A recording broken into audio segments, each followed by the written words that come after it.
అన్నపూర్ణాదేవి అష్టోత్తర శతనామావళి ఈరోజు మనం పఠించుకుందాం. ఓం అని ముందు, నమః అని చివర చదవడం మాత్రం మర్చిపోకండి. ప్రారంభం. ఓం శ్రీ అన్నపూర్ణాయై నమః. ఓం శివాయై నమః. ఓం దేవ్యై నమః. ఓం భీమాయై నమః. ఓం సరస్వత్యై నమః. ఓం సర్వజ్ఞాయై నమః.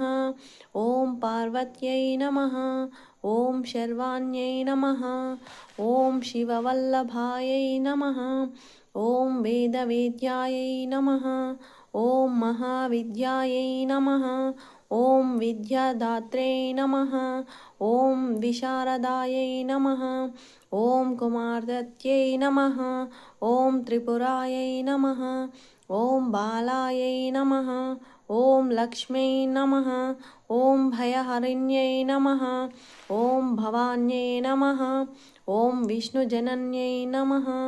ఓం బ్రహ్మాదిజనన్యై నమః. ఓం గణేశజనన్యై నమః. ఓం శక్త్యై నమః. ఓం కుమారజనన్యై నమః. ఓం శుభాయై నమః.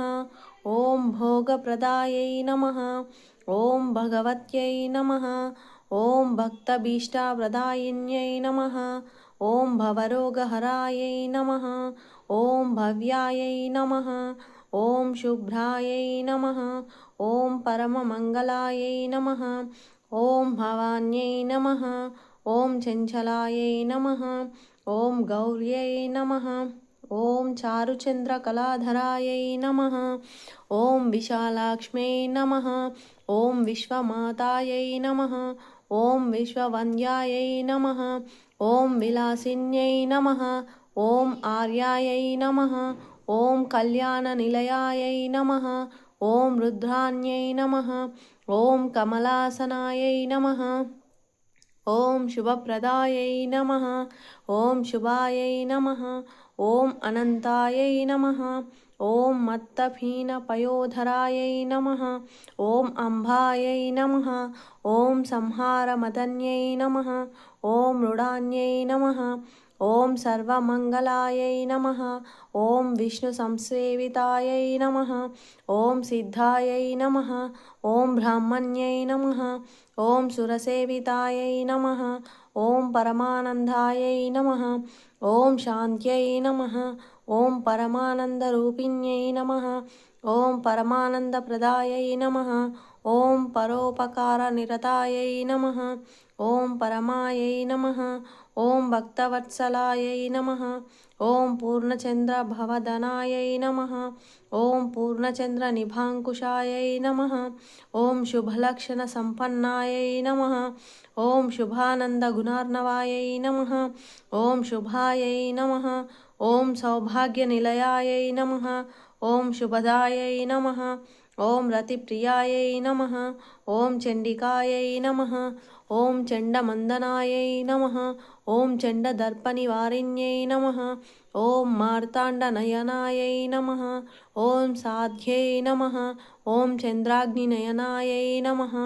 ఓం సత్యై నమః. ఓం పుండరీకహరాయై నమః. ఓం పూర్ణాయై నమః. ఓం పుణ్యదాయై నమః. ఓం పుణ్యరూపిణ్యై నమః. ఓం మాయాతీతాయై నమః. ఓం శ్రేష్టమాయాయై నమః. ఓం శ్రేష్టధర్మాత్మవందితాయై నమః. ఓం అసృష్టై నమః.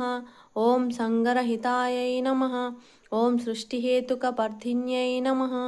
ఓం వృషారూఢాయై నమః. ఓం శూలహస్తాయై నమః. ఓం స్థితిసంహారకారిణ్యై నమః. ఓం మందస్మితాయై నమః.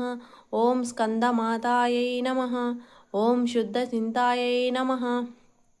ఓం మునిస్తుతాయై నమః. ఓం మహాభాగవత్యై నమః. ఓం దక్షాయై నమః. ఓం దక్షధ్వరవినాశిన్యై నమః. ఓం సర్వార్థదాత్రే నమః. ఓం సావిత్ర్యై నమః. ఓం సదాశివకుటుంబిన్యై నమః. ఓం నిత్యసుందర సర్వాంగాయై నమః. ఓం సచ్చిదానందలక్షణాయై నమః. ఓం సర్వదేవతాసంపూజ్యాయై నమః. ఓం శంకరప్రియా వల్లభాయై నమః. ఓం సర్వధరాయై నమః. ఓం మహాసాధ్వై నమః. ఓం అన్నపూర్ణాయై నమః. ఏమైనా చిన్న చిన్న తప్పులు ఉంటే నన్ను క్షమించండి. ఆదరిస్తారని కోరుకుంటున్నాను. సపోర్ట్ చేయండి, సబ్స్క్రైబ్ చేయండి. Thank you so much.